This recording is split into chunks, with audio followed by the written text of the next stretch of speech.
Yo! Hello. Hello. Hey, I don't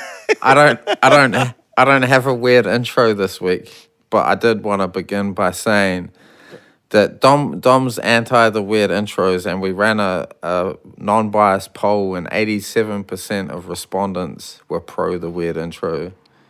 The National Party gets the most votes every election too. It doesn't mean that is a good thing. My weird intros were polling like Trump in Florida. So welcome back to another episode of How Not to Be an Arsehole. Dan's here, Todd's here. We just interviewed a really awesome, amazing guest. She's actually the person who dubbed this podcast "How Not to Be an Arsehole." And boy, do I know it. She doesn't let me forget Yeah, every time we speak.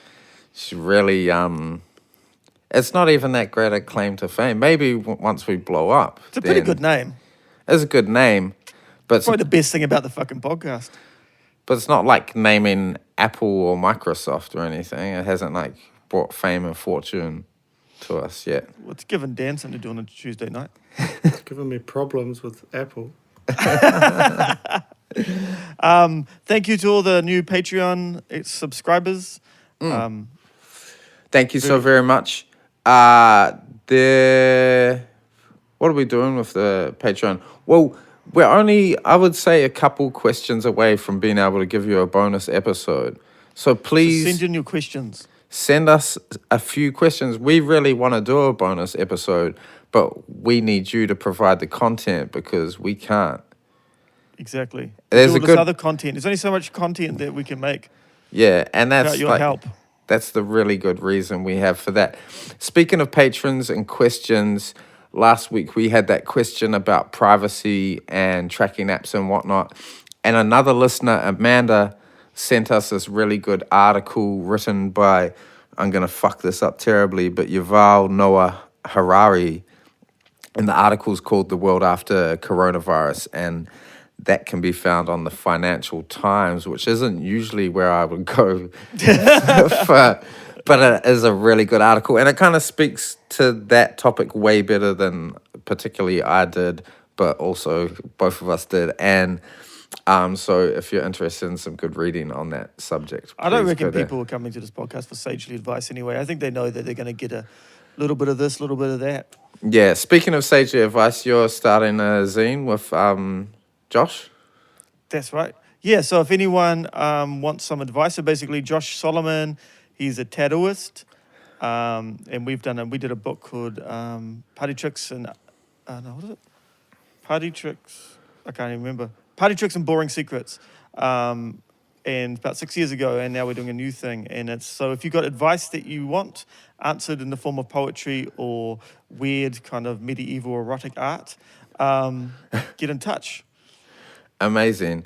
So, once again, we're available on all platforms. You probably know that because you're listening on one of them.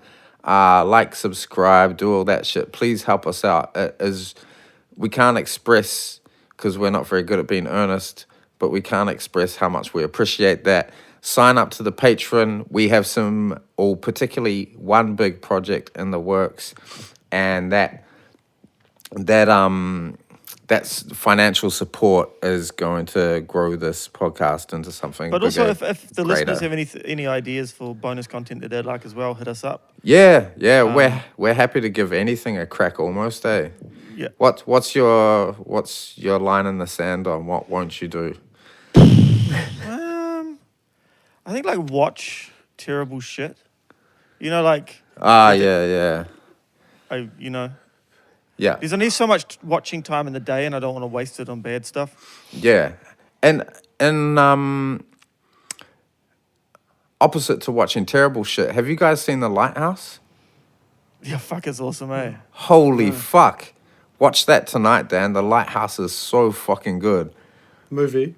Yeah, it's by the guy that did The Witch, which is also awesome. Oh, I did not know it was by that human being, Yeah.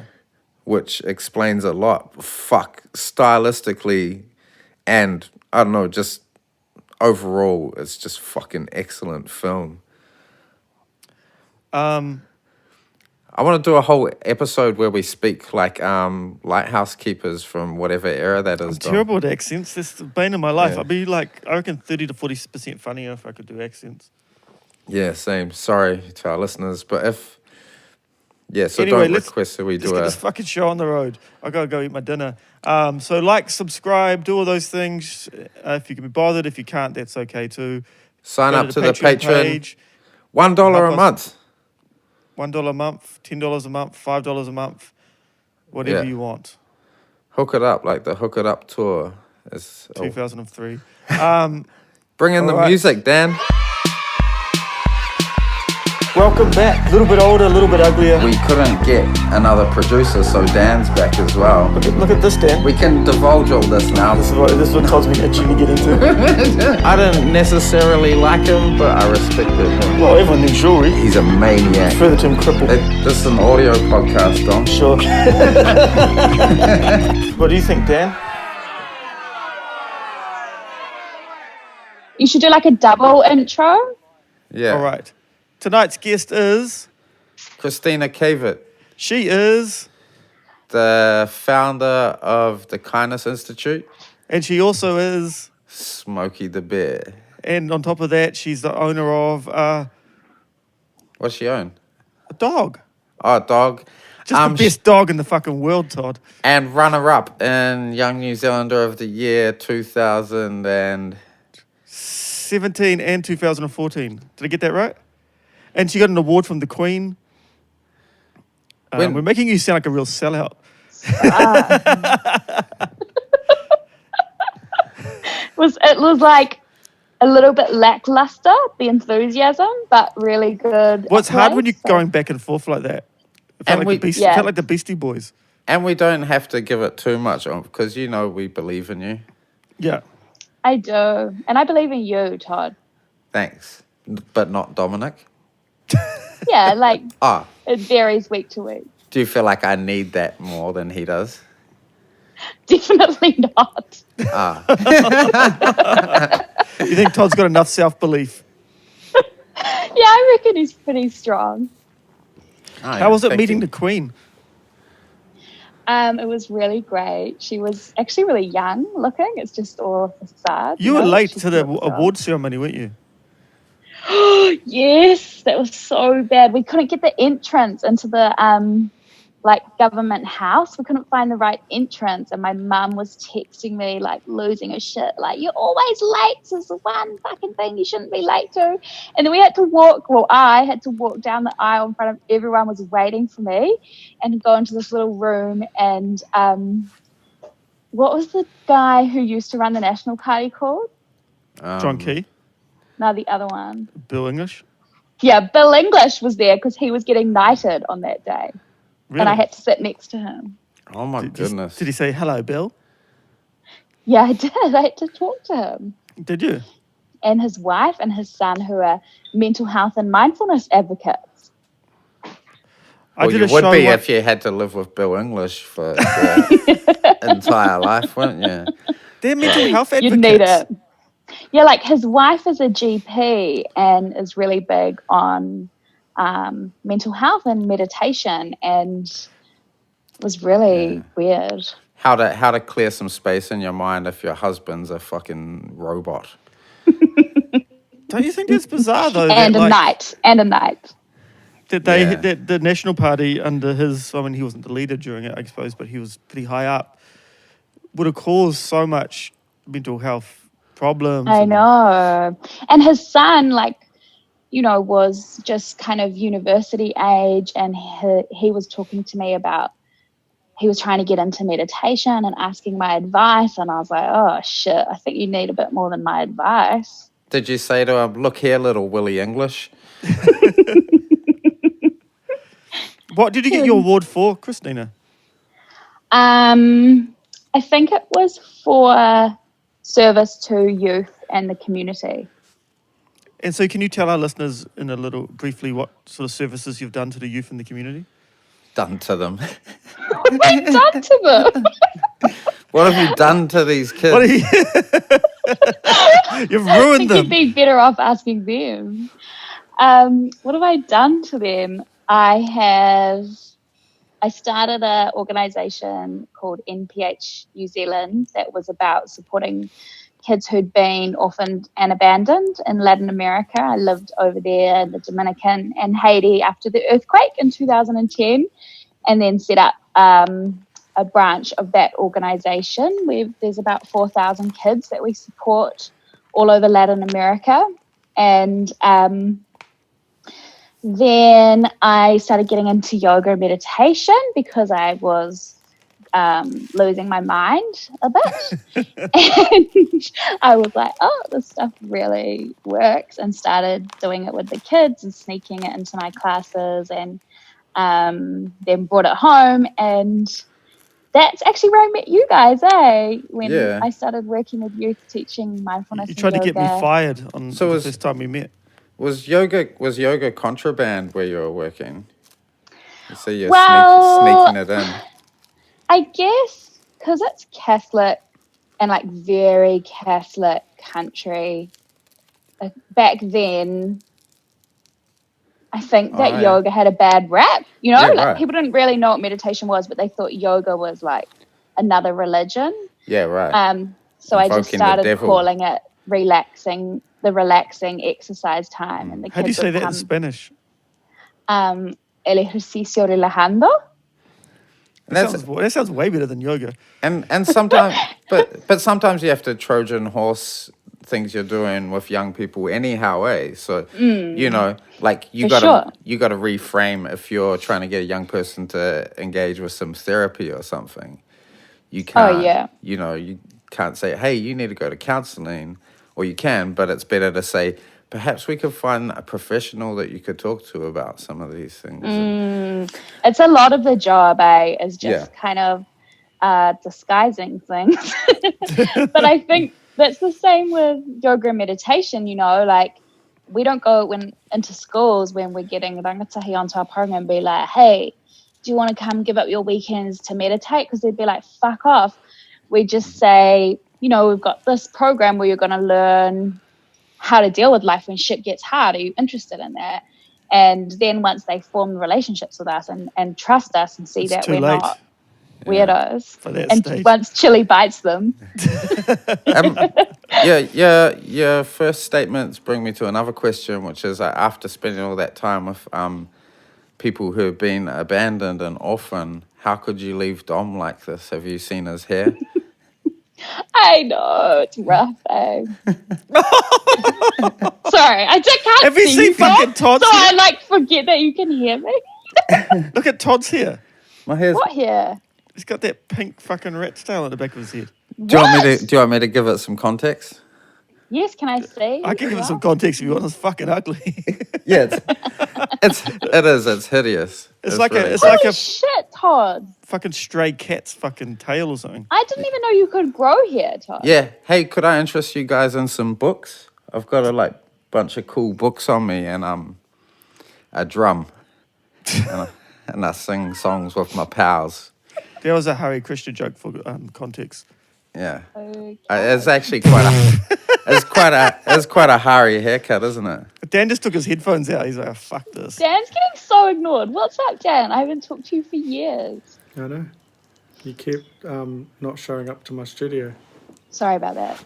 That's okay. Oh, the two useless people meet. I appreciate, you offering a lot of support and not getting angry when I had to cancel quite a few times. I reckon Dan was probably relieved when you didn't turn up. He's probably Yeah. doing other things. Designing his studio. He's got other shit to do. Hey, so can we get back to the Queen? I have a question about. I didn't meet the Queen, you know that. No, I didn't know that. But well, that kind of ruins my question. But what Just I was Bill going to say, English. yeah, when I was in prison, and Queen in of the prison, National Party. you heard the term like jail. It's very similar, right? Like prison, the Queen. Yeah, you heard the term. What do they call them? Like jail lawyers, who are just prisoners who think they know heaps about the law from like going to court heaps. Yeah, so when you're in prison, and I think there might be some truth to it, but apparently you can be granted clemency from the Queen. So you had a lot of time to ponder that, and I guess I was wondering if the Queen would be interested in my assault with intent to injure charge, whether that was high profile enough, and whether whether she'd take interest in my case. And I was hoping if you'd met her, you'd have a gauge on that, just in case I go back for that car theft we got involved in the other week. Well, you're only 1 degree of separation That's- from her for Prince Charles, so you can use that. Oh, a Yeah. little story about Prince Charles. Mm. Dominic and I and you, when I we knew were all this was going to working. fucking come up. Oh, do you not want me to mention it? No, go on then. Yeah, bring it up. Go. It's just lies what you're about to say. That's the only thing. Oh, what's she about That's to so say? funny I'm because everything excited. says lies. You're about to start saying lies. When we all worked for the same youth organisation. Look how excited you are to start lying to public. I've got a really solemn look on my face. People should know that we- Kristina's really trustworthy. Oh, here we go.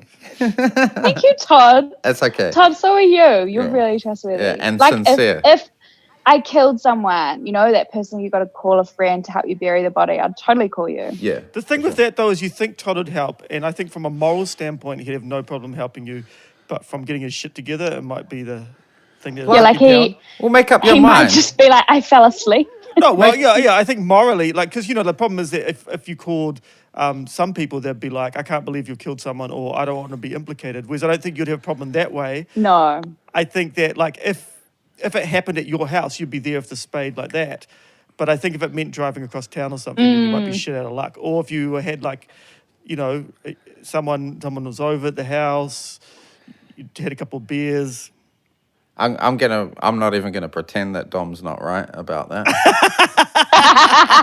But it's interesting because you're both so different. Like, Todd would be morally like, whatever, you killed someone, I won't even ask you a question. But Dominic would be like, why did you do this? How did you get into this situation? But wouldn't be much help on the physical side.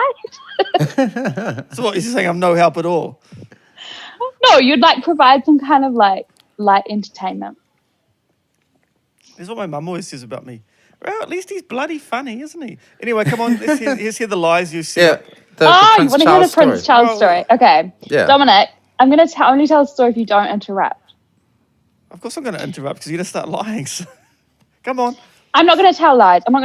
So we were all working for this youth organisation, and the director was overseas, and she asked me if I could go and meet Prince Charles and take the rangatahi, to meet him and greet him when he came for a visit, because he does a lot of youth work, so we discovered. And I was talking to Dominic about it, and I was like, I don't know, this feels kind of immoral, given that the kaupapa that we're trying to do, so many, if not all, of the negative impacts are due to colonisation, which Prince Charles, is the beacon of. And I don't know what to do, but it could be a good opportunity to get funding, which we really need to actually support these kids. And Dominic was like, fuck that. If you go and meet Prince Charles, I'm going to break up with you. I didn't say that.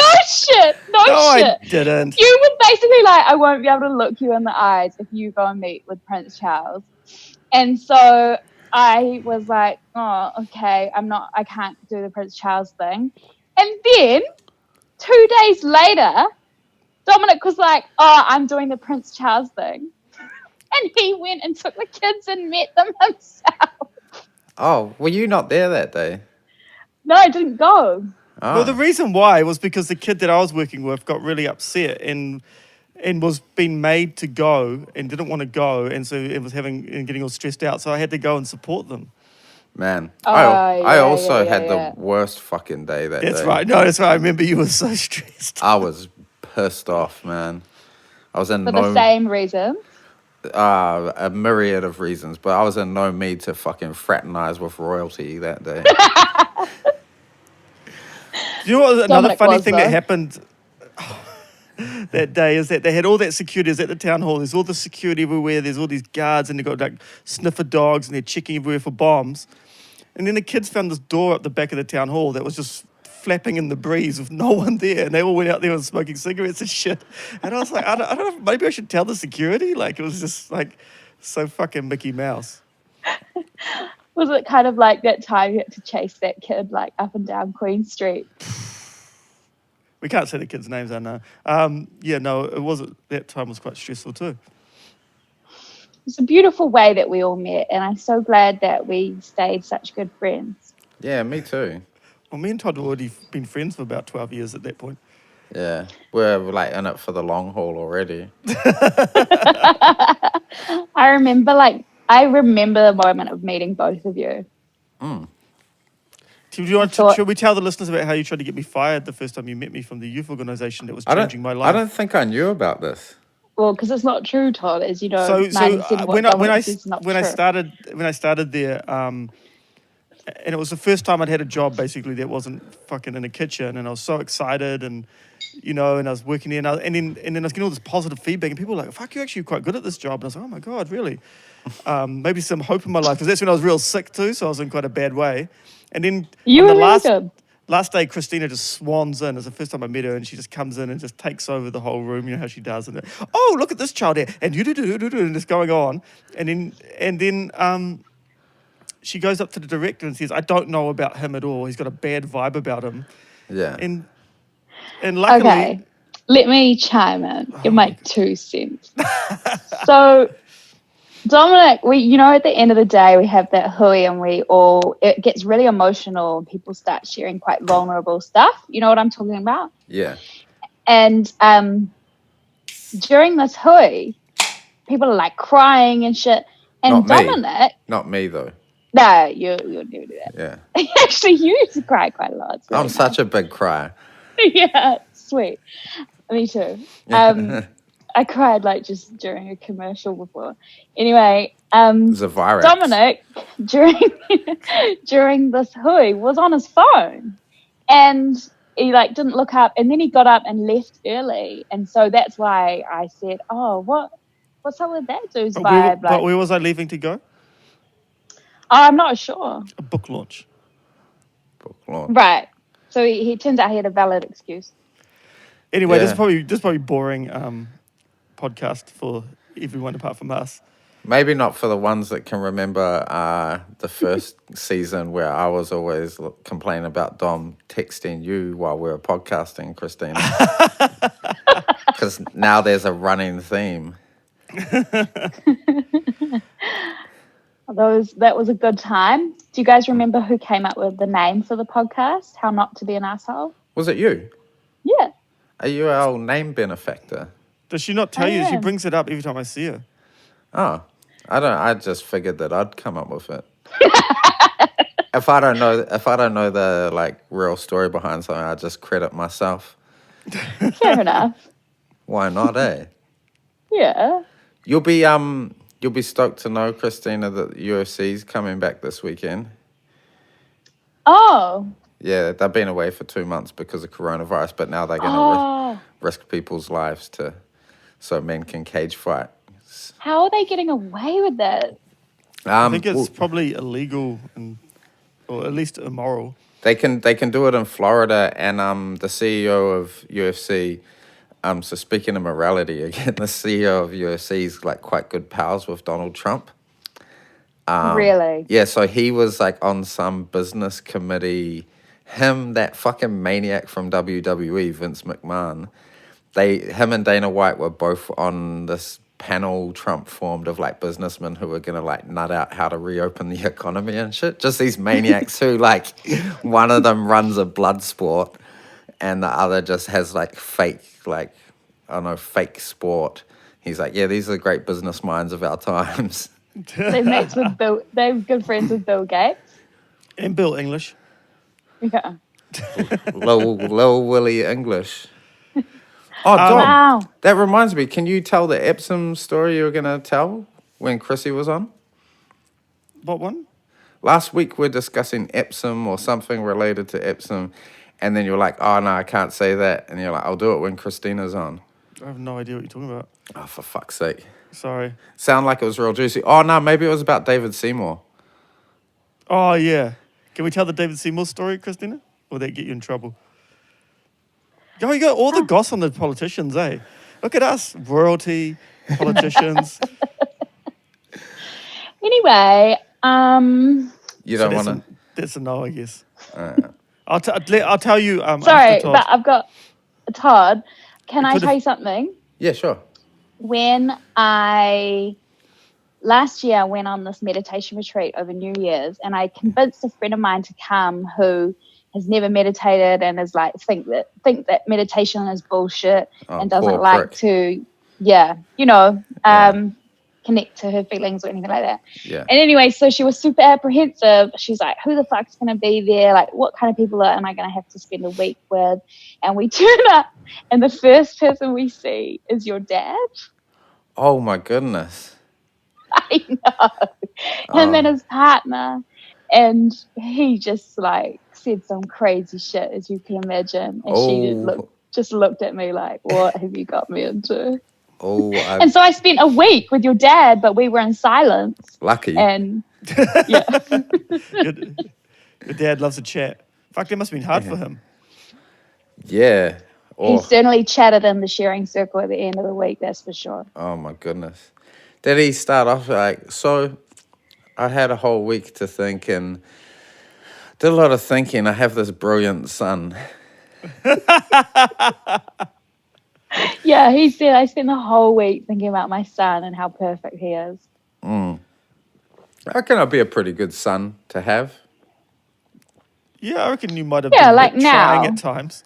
Yeah, I was like, so you had to, it was like fighting Justin Gaethje if you get out of the first round. Oh no, like fighting Conor McGregor, you know, someone who comes out blasting, they got to finish you in the first round. That's me as a son. But if you weather the early storm, then it like gets pretty good from there. What were you like as a son, Dan? No, I can't answer that. I don't know. You must have a general seems- idea. Were you a good teenager or a bad Surprisingly, teenager? very quiet. I reckon you would have been a prick of a teenager, though, wouldn't you? No, Secretive, not up to prick. shit. Dan, do you have siblings? no. Oh, I've got a half sister. You forgot about that one. But Well, I've only met her like once. your mum seems okay. your mum seems pretty fond of you though, Dan. Well, you would be if he's the only one.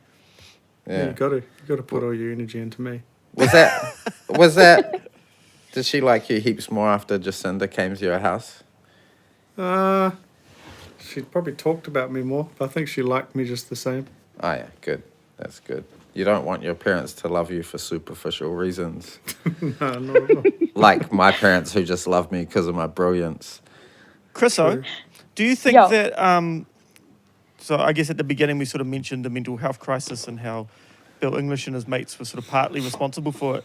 Do you think it has improved at all under our current administration?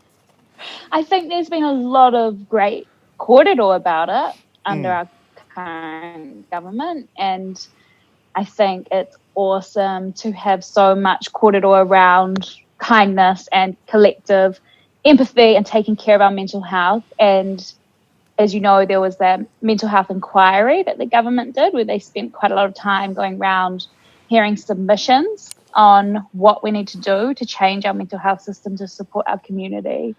And then they released a report of those findings and what they recommended to the government. And a lot of that was really great. And we, luckily enough, were invited to present a couple times, and we got the country's largest submission. It was over 14,000 signatures of New Zealanders saying that they wanted to fund mental health and mindfulness training for young people throughout the country.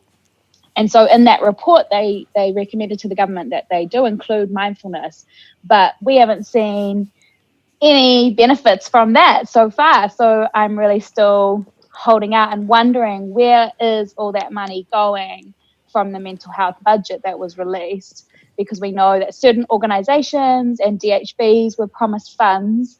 So I'm looking forward to see what are they going to do with those funds, and is it going to be community-led? How do you mean community-led? Well, rather than a lot of the time what happens when you get a chunk of funding is the bosses will decide what they're going to do and where that money is going to be spent. But the true change that we need with mental health needs to be decided by people with lived experience who are struggling with mental health. Yeah. So designed in partnership with the community, like what we do with our rangatahi. You know, we ask them what they need, and we've developed programs around that. So yeah, I think that we need to be investing money urgently in mental health. And of course, for me, I think that mindfulness is one of the most powerful things that we can be doing for our communities, because it teaches us so many things about how to understand our emotions. And of course, like, the people who are the most resilient are those who can understand their emotions. And right now, we're not teaching any mental health skills to our young people, which is For real. insane. Is Yeah, it's not. it strange for you though, being in a situation where, you know, this is something that you've been into for a long time now, and then suddenly it's become popular and not always with the best kind of people? And is it hard to navigate that? You know what I mean? To talk about mindfulness and meditation, but to also not be like, but we're not these kind of full of shit kind of, You mean like grifters. corporations, like, Yeah, corporations. I think there's a lot of grifters that sort of use that as a way to sort of take money and attention from people who don't really give a fuck about them or their mental health, or who don't have the training to deal with things that will come up. You know what I mean? yeah, I think that there's a lot of that shit going on for sure. And that's why it's important to partner with organizations who are evidence-based, and know what they're doing. And yeah, as you said, like, when I started the Kindness Institute, I guess we had our first pilot in 2014 and then started properly in 2016. It was such a hard sell. Nobody wanted to support mental health. They would literally say, we can't fund you because we don't support mental health. And it's really, I'd say, only in the last year that people have started going, okay, we've just opened up a mental health arm of our funding. We'll consider supporting you now. And you don't need to sell mindfulness anymore, because people understand there's so much evidence and research that it works and that it's so cost effective as well. So we're in a really amazing position to make change, but I think we need to have less talk and more people on the ground actually having the resources they need to do the mahi. Let's talk more money. Going back to that idea of things being community led, because they did the same thing with justice. The new government, they were like, all right, we're going to have a big hui on justice and justice reform, and we're going to ask people from community groups, people with lived experience, what the solutions are, what's needed, blah blah blah. And anyhow, I think the easiest way to explain what community led means and how it's been broken is that if you've ever lived in a poor community where there's a lot of these problems, then you will have encountered someone who, without any resources and just out of necessity and their own initiative, is taking care of these things. So the solutions exist within the communities out of necessity, and that's where the problems are really understood. But except no resources often reach these people, or not enough resources reach these people within the communities that have the actual solutions, because they know their people and the ways around things. So yeah, same thing. And it's just all the money, how do I describe this? It's like the systems in place kind of are over top of the communities, and nothing comes from underneath from the community, if that makes sense. Yeah, for sure. That makes total sense. Well, I think there's an arrogance, right, where people feel like they know best. People, these sort of bureaucrats. But really, you don't know shit. Yeah, and you're contending, to have a truly successful approach to mental health in Aotearoa, we're contending with so much of this toxic masculinity, right? And it's so entrenched in our culture that we've got to break that down first with our kids. As you guys know from working with the rangatahi, one of the first things that we need to support them with is to learn that it is okay to be vulnerable. Being vulnerable is not a weakness. Actually, the most vulnerable people are the most resilient and the most successful. And unlearning all that bullshit around being a man means that you're tough and practical, and you can, work on the land and you don't cry. And for girls as well, like our young girls, of course that impacts them. So there's a lot of mahi to be done around breaking down the patriarchy when you're working with youth as well. And, you know, it's interesting running an organization because you are talking to people to try and get funding from who may or may not understand these concepts. But at the nature of what you're doing, it has to be political in that way. Yeah. And it's, oh, fuck, what was I going to say? Here's a bit you can edit out later, Dan. Dan's not even listening. What's going up there in the corner of your room, Dan? That's my computer. Oh, fuck, what was I going to say about toxic masculinity? Well, I can jump in here anyway. Yeah, you jump in, Todd. This where my organization here, we have like a huge advantage over competitors is that all our facilitators, our male facilitators, look really tough, but are really gentle and comfortable with being vulnerable.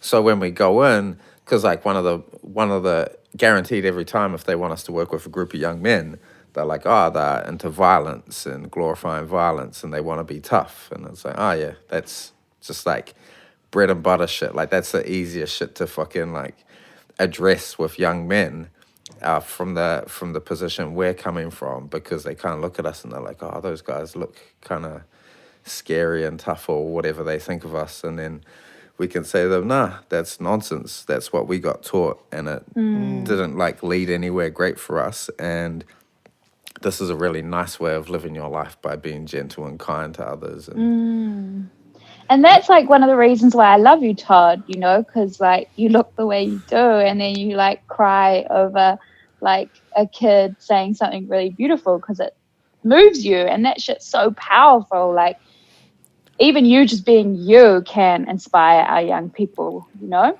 And also that you've been on that journey, you know what I mean? Because you weren't always like that. You know what I mean? So that's what you can speak to that. Yeah, I was speaking of kids and crying, man. Have you ever watched The Wire, Kristina? Yeah. Oh, yeah. I've been to Baltimore. Oh, yeah, of course. Yeah, I just finished season 4, and I forgot how fucking heartbreaking it is. Especially now, because I'm just watching it at the moment. Oh, and and seeing the kids in a situation, you just want to help them. And when I watched it the first time, obviously I wasn't thinking like that at all. Yeah. But do you reckon that like this is becoming like a Baltimore review, The Wire podcast a little bit? I would love to do a Wire review podcast.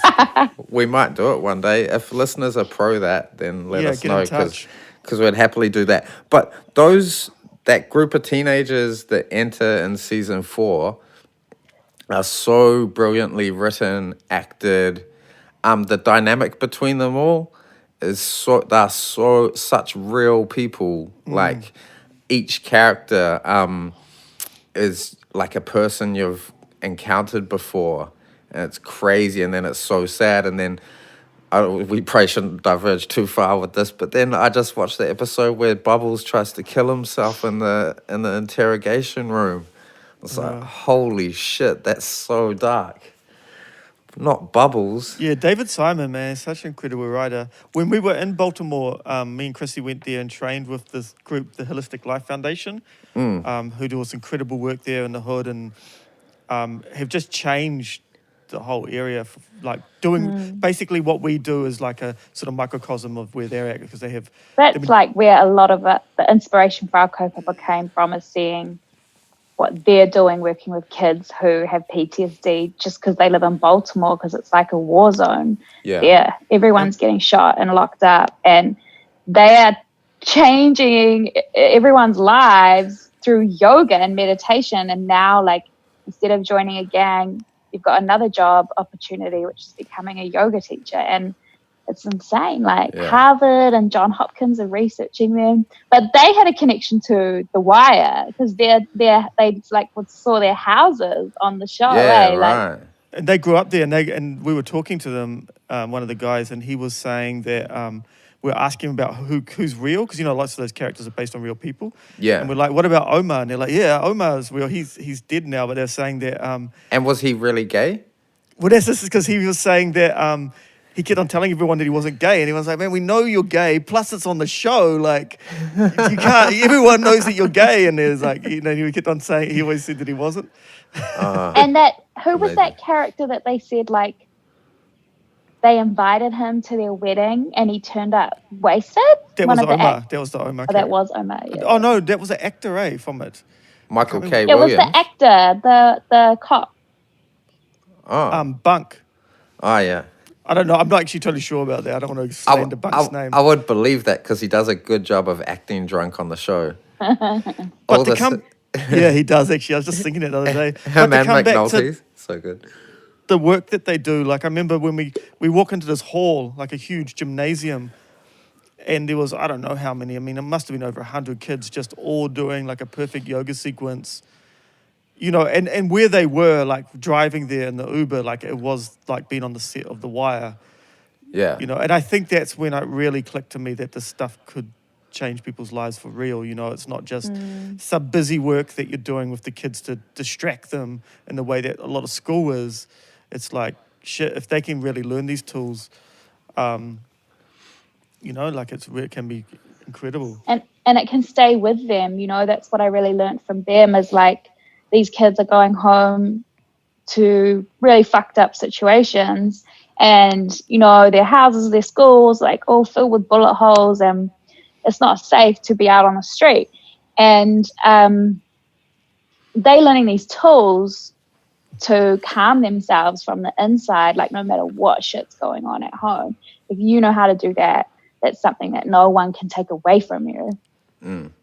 Yeah, hard out. This leads me back to something I wanted to ask before, actually, which is going back to grifters and whatnot, and just kind of, how would you describe kind of the appropriation of like Eastern philosophy and culture?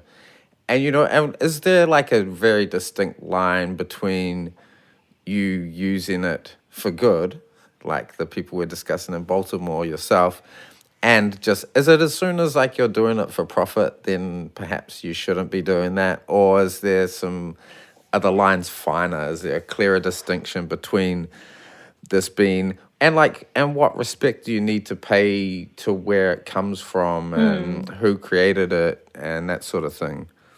That's a really good question. Journalist of the Year. I think Thank you. that there is, we talk about this a lot, how mindfulness was, as I said before, such a hard sell. Nobody wanted to hear about meditation. They thought it was the most woo-woo shit. And now it's like such a buzzword that you can't stop hearing about it, right? And corporations and everyone's kind of using it sometimes for the purpose of increasing productivity and increasing revenue, not necessarily always for the purpose of increasing haora and well-being. So, yeah, it's super interesting. But the thing about the corporation stuff is like a lot of people who, because I've done some work, in that space to raise money for the Kindness Institute. And I've kind of not always enjoyed it. Like I remember being asked to go to McDonald's to speak. And I was like, wow, this is like the epitome of everything I hate. And so I turned it down. But I did some other places and I thought, maybe one day I would do the McDonald's thing, because so many people who have come to our programs have been like, after we came to your thing, I quit my job. After I started practicing meditation, I realized what's important and I stopped letting people treat me like shit at work or whatever. And that's awesome when people can get that clarity from the practice. But yeah, I think like what we're trying to do is, help people to see that yoga and meditation, it's always associated with wealth and studios and like, skinny white people doing yoga poses on Instagram. And it was actually developed thousands of years ago as a survival tool. And that's what we're using it for. It's being used to save lives and it works. So we're trying to take that stigma out and say like, this shit should be accessible for everyone. It's free. Like, you don't need to be white, you don't need to be rich to practice this, and you deserve to learn these tools just as much as anyone else. Yeah. Should I let people who are doing breath work make me angry, or should I meditate on that and just chill out about it a bit? I don't even know what breath work is. I feel you. So you're supposed to. I should have asked you to look this up actually, because you have to see it. And it's all these fucking wankers, and they breathe real deep, and then they like try and access their trauma or whatever, and they start like screaming and crying and doing all this weird shit. And it just if you search breath work in Instagram, look at like all the profiles that come up, and you know exactly who's doing this. But so Dominic actually you have a good friend who does this, Dominic. And yeah, like I understand 100% what you're saying, Todd, but I've never done it. But there's, I guess, two sides to every story. Like there's people who you would never imagine would ever connect to what's going on inside themselves, who've done that kind of thing, and tell me that, you know, they understand what's going on inside of them and are going to make some changes in their life. So I guess it's just all about the intention behind it, right? Yeah, I think also, like, from having a chronic illness and, you know, having a real struggle with anxiety when I was younger, you get to the point where you just try anything. And I've definitely tried things that I've thought were bullshit. And I've definitely tried things that I thought were bullshit and then turned out to be fucking incredible and life-changing. And so, I mean, even yoga, I never thought yoga was bullshit, but I definitely wasn't a fan of it, you know what I mean? I thought yoga was bullshit and meditation. Well, see, I used to do it when I was a kid. My mum used to make me do it, or not make me, but used to do it with me sometimes, and so that I knew it was all good, but yeah. I guess it's up to everyone to make their own discernment, right? But if you go watch some videos of people doing breath work, it smacks of like the Pentecostal churches where people are like touching people's heads and they're like flying through the crowd Like and fake shit. martial arts. Yeah, it looks exactly the same as that. So yeah, it pisses me off. And I just There's a lot of appropriation of stuff in that yoga meditation community as well. Like.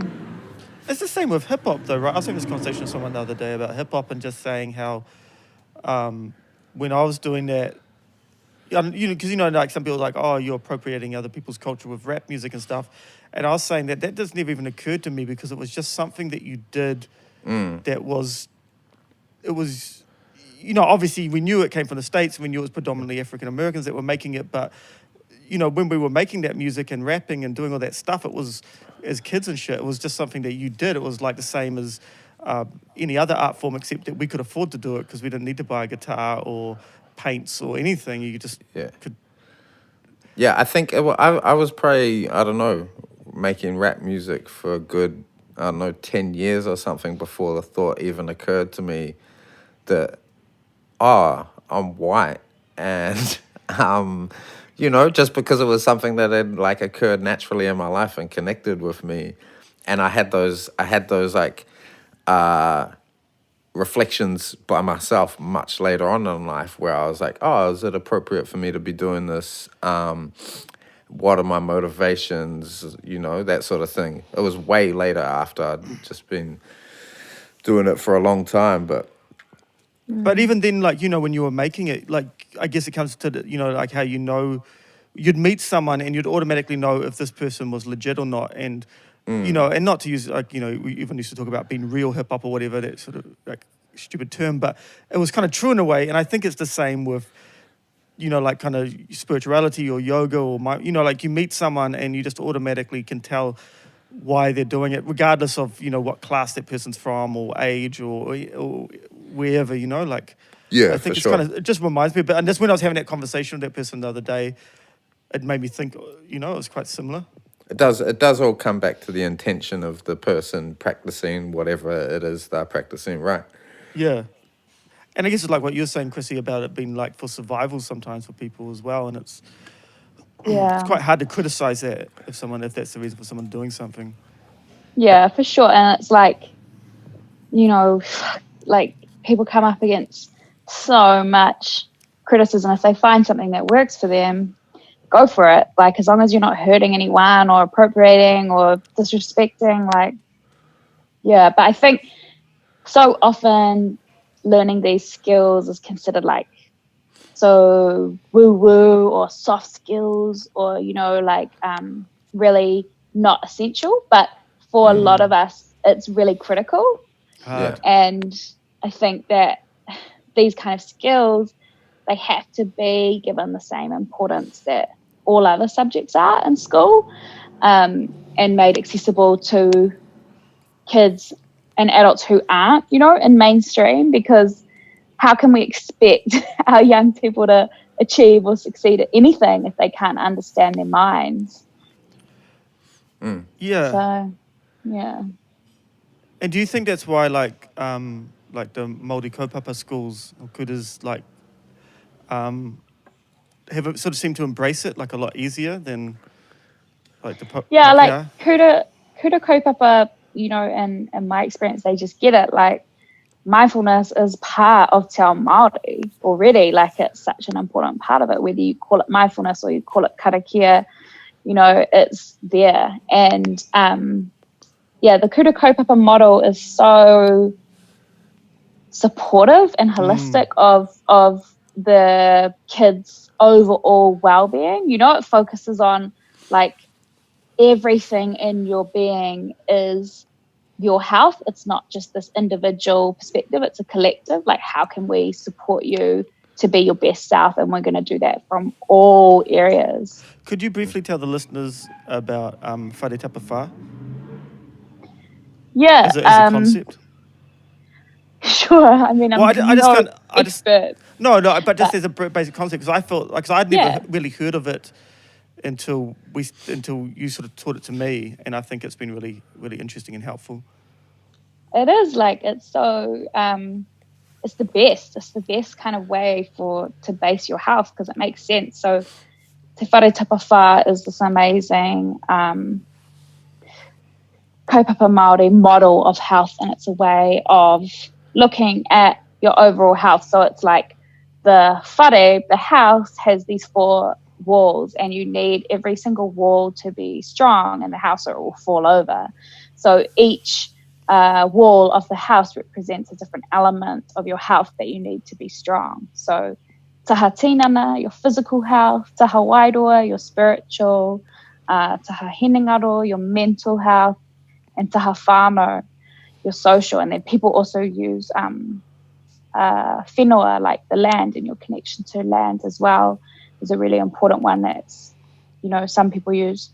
And the idea is that to feel good, you want all of those walls strong. Like, if your tinana, if your physical health is lacking, then the house is going to fall down. But if your wairoa, your spiritual house, is lacking, it's going to fall down as well. So finding ways, like we work with our rangatahi to find ways to understand what's going on for each of those taha. And we always ask them, like, which taha, which element are you most connected to today? Which one do you need to strengthen? And yeah, I reckon for all of us, like the staff as well, it's been such a great way to understand how to take care of ourselves. I think the first thing that's really striking when you come across that is what is lacking and what is addressed in a Western education system, which is almost everything in that model, right? So with our work, we're still developing our workshops and stuff, but the thing I almost always begin with after we like look at connection in our first session, the very next one is identity. And just from my own experience and from a lot of the young people we deal with, I'm like, have you ever had a discussion about identity before? You know, has that even ever come up? Because it didn't for me, and a lot of the young people we work with, and just fucking gaining understanding of self is just so important to everything else. And the education systems that operate in these parts of the world don't address any of that. Like, there's zero reflecting on who we are, what makes us who we are, how we respond to things. Just everything branches off from that. And I guess, yeah, including those concepts into education would just vastly improve because like, what is education? Where it's supposed to be nurturing young people through their childhood into adulthood, and how are you supposed to do that without reflecting on these things? Absolutely. How are you even supposed to pass your class or stay in school if you can't reflect on those things? Like, if you don't have strong social connections, you know, all of those elements, you're not going to be able to stay in school. And it's cool, like, you know, there's a lot of amazing kaiko and teachers out there who just use these kind of kaupapa Māori models, whether they're a kuta kaupapa or not. And to even talk about taha wairoa, like the spiritual element in a school setting, is amazing, I think. Like, and understanding what that means to you. Like, spirituality doesn't need to be religion. Like, your spirituality might be your music or running or whatever it is. Mine's running at the moment. Do you want to do a pop quiz, Kristina? Yeah. How much do you know about Boris Johnson? That he nearly died. Okay, we'll do a quick fire Boris Johnson quiz. No, I don't know anything besides that. No, we're doing it. Stop. Shh. Is Boris Johnson dead? Unfortunately not. Yeltsin or Johnson? Can't answer. Did he fuck a pig? Oh, yeah. Yeah, well done. I think you aced that pop quiz. It was the other one that Thank fucked a pig, wasn't it? David Cameron. Yeah. But I just put that in there because I assume they all have True, all because those it's guys. a ritual thing, eh? Yeah. Black Mirror episode. I wonder if Prince Charles had to fuck a pig, because he probably went to the same schools, those people. Well, you know, we're fraternised with Prince Charles, and what about his brother hanging out Yeah, with... the Epstein. Do you know about that, Chrissy? Yeah. Prince Andrew and Epstein and... Man, he's nasty. Did you see that interview with him? Yeah, so weird, right? That's the wildest shit, eh? Talking about like he didn't have sweat glands or something because of trauma at the time he served in the war. But then they came back. Yeah, they returned. What did the sweat glands have to do with it? Well, I think the woman who had accused him of, I'm not too sure on the specifics, but she had accused him of some sexual assault or something of that nature, had mentioned something about his sweat or something. And so he'd said, I couldn't sweat at the time because I'd had this traumatic experience in serving in the military.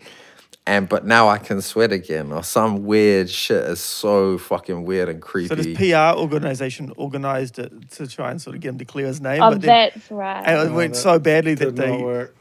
they got fired the next day. Why Real could, PR disaster. what some PR like seems like a very, I don't know, just an industry of hacks. Because whenever someone has a crisis, that seems to like, I don't know, at least 50% of the time they put the wrong message out or something. They just. I wonder though, Shout out to Kirsten Matthew, though, Mabel Maguire, who has supported all of us in our career. Hard out. Yeah, she's And great. also, I wonder, it's like you probably only hear about the ones that go wrong, right? But what about all the times you've been manipulated by, Right. you know? You're like, oh, That's that it. person's actually all right. What a great apology, or... That's a really good point. Oh, I went to this crazy women's conference in Auckland last year where the ex VP of Nike gave a talk, and she was talking about like those PR disasters and how you can use terrible things that happen in order to like make your business and your corporation look better. And she was talking about a plane crash, like a faulty thing that happened and lots of people died. And immediately the airline turned around and was saying, we're so sorry, we love everyone, like we're going to give you free vouchers.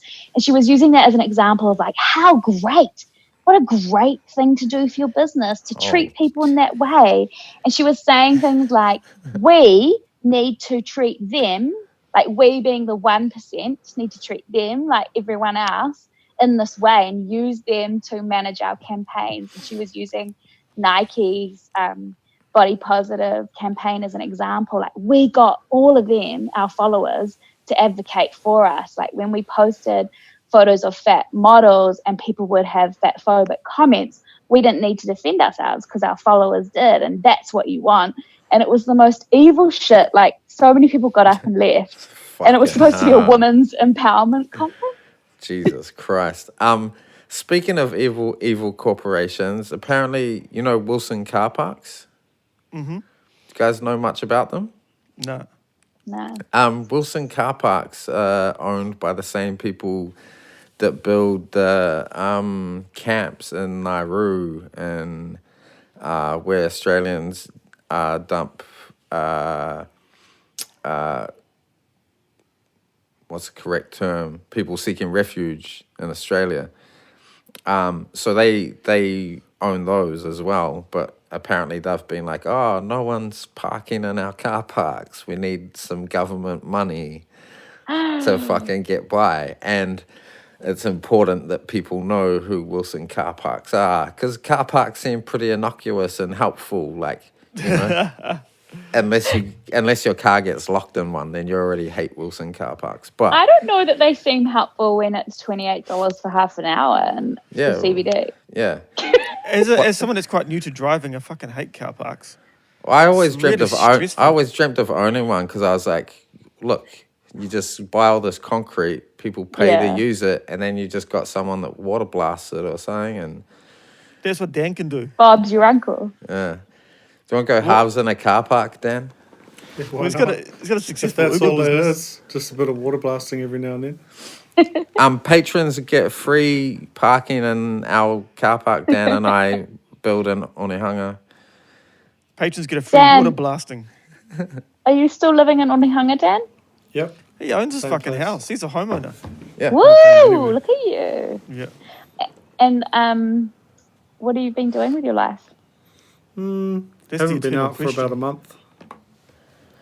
Been in lockdown. Nothing else really. What have you been doing that's enjoyable?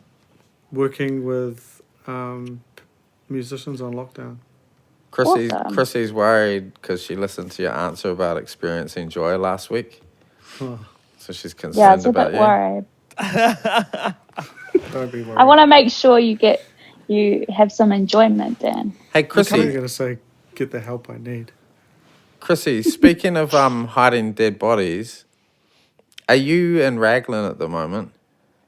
Yes. Okay, because I was looking at the podcast charts last week, and like there's lots that are ahead of us that piss me off, but I got a new one this week, which isn't like, I'm not pissed off for a political reason. It's more of just an insult to my esteem. And the podcast that is beating us on the podcast charts is the Raglan Surf Report. That makes sense. Man. Like, how many people Because- could possibly be fucking listening to that? You know that surfers listen to the surf report even when they're not able to go surfing. Yeah, they're fucking assholes, aren't they? Maniacs. There's a real issue down here.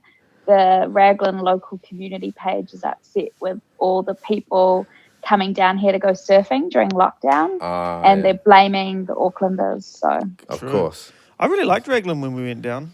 I went down and visited Chrissy a few months ago. It's a great place. Because the only time I've been Aw. there before, well, recently before that was when I played this gig there, and it was fucking terrible. It was one of the worst gigs I've done in a long time. yeah, you told me not to move here based on your experience of that gig. It was really awful. Like, it was just, yeah. I won't Do go you- into it too much. Do you but play full of the fuckwits. Do you play the yacht club? Yeah. Well, I guess They, it's they like didn't want to hear any poetry that night, I'll tell you that much. I'd implore anyone who's performing shows around New Zealand to never play Hamilton, and I guess Raglan is almost an extension of Hamilton. So you could. And your Just- hometown's not too flash either. I've had some good shows there. I've had some terrible shows there as well. But if you just wanted to like knock out all of Waikato from your touring schedule, Oh my God, disagree. There's so many amazing people down here, and they Oh. need their. yeah, lots of great people, but That is- guaranteed some fucking idiots will turn up to your show. Unlike Auckland, eh? Yeah, man, yeah. But I don't know, like, yeah. Auckland's not the best for shows, but at least there's people kind of largely know how to behave in a fucking communal setting in Auckland at a live show. You go down to fucking Hamilton and people, it's like they've just been let out of the house for the first time. They were like, all their backstories are bad boy Bubby, and they just like realize that the gas mask isn't real, and they've gotten outside and now they can fucking go mental. Or they've just, or everyone there has just seen 8 Mile for the first time. So you're not looking for many Waikato listeners. We actually, that's our second highest outside of Auckland. Nice. And as I said before, now that you bring that to my attention, there's a lot there's a lot of good people there. I lived there for a while. Did you? Yeah, I was like pretty much homeless in Hamilton for like 6 months. And I had a gang of teenagers, kind of like the kids from season 4 of The Wire, and they shoplifted stuff for me, and that's how I survived. Sweet. You hear that, Dan?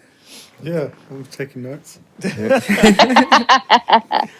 Fuck, I wonder if I could find them. I wonder if they're listening right now, they're big podcast listeners. Yeah, that's probably who's listening in the Waikato.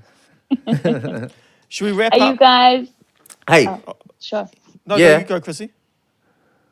Oh, no, I was just going to say, are you guys excited about the Trans-Tasman bubble? Maybe Todd will finally come visit. Well, I can go do my tour. Yeah, so So I Dom was can meant come to here. cancel. I was meant to tour and then it got cancelled. I got another big tub of peanut butter too, Dom. So Yeah, boy. so that'll be here when you come. But yeah, I saw that today, Chrissy. It made me feel pretty good because I was trying to come home just before all this went down because got so much catching up to do back home and made me pretty sad. But yeah, so see, That'd be great. we could do a live show again. Yep. Oh, like the fundraiser show. Yeah, except Remember that? we don't need to raise funds now. Yeah, we've got patrons. Oh, yeah, you're Our rich now. You glorious, live in glorious Australia. patrons. Yeah. Hey, How many have you got? 30 something? Awesome. Pretty good, eh? So good. 32 amazing people. To wrap up Congratulations. to wrap up the podcast, this episode, special episode, Kristina. We should also mention that time at Christmas when I called your mum a nerd. But that's not how I wanted to wrap up. Why did you call her a nerd? Something about maths. She kept on talking about maths and then She didn't keep talking about math and then you and Claire went and threw bottles at the neighbours. Yeah, we because they did. were playing Dave Dobbin. Yeah. I thought perhaps it'd be Take that, appropriate. Dave. It'd be appropriate to wrap up this episode. You guys finally get a chance for a do-over, and you get to to break the news of your guys breaking up to me because you were supposed to do it together originally. So now you have an Right. opportunity to show me what it would have been like.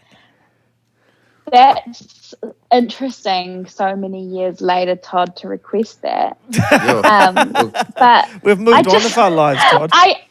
I do want to say that We both have new at partners. the time when we broke up, I was like, we need to call Todd and tell him together, like it's like parents separating. You know, the child needs to know. yeah. And Dominic was like, nah, you can do it.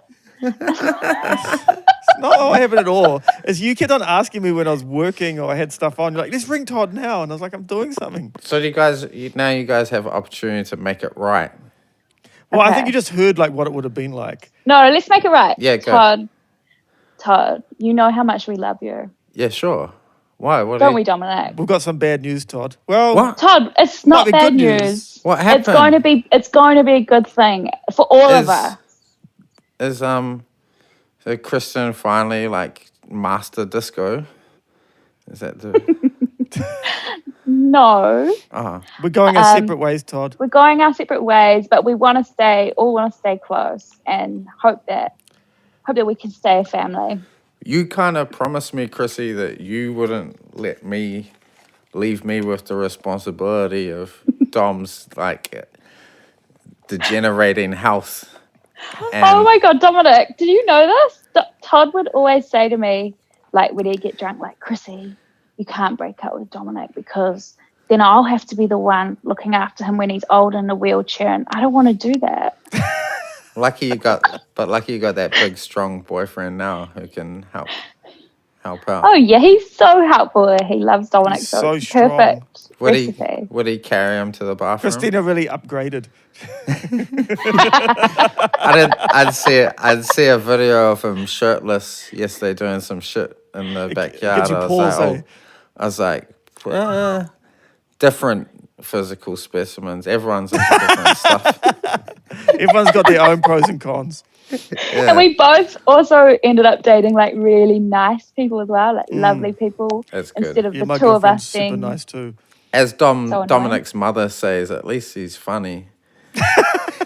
Amen. All right, let's leave it on that. It's a good. Thanks, Chriso. Thank you guys. That went so quick. Thanks, Chrissy. Just flew by. So nice to see you, Todd, and see Yeah. you, Dan. Miss you guys. Miss you too. See Thank ya, you guys Fluff. so much. It was Thank an you. honor. Thank you. See ya. Bye.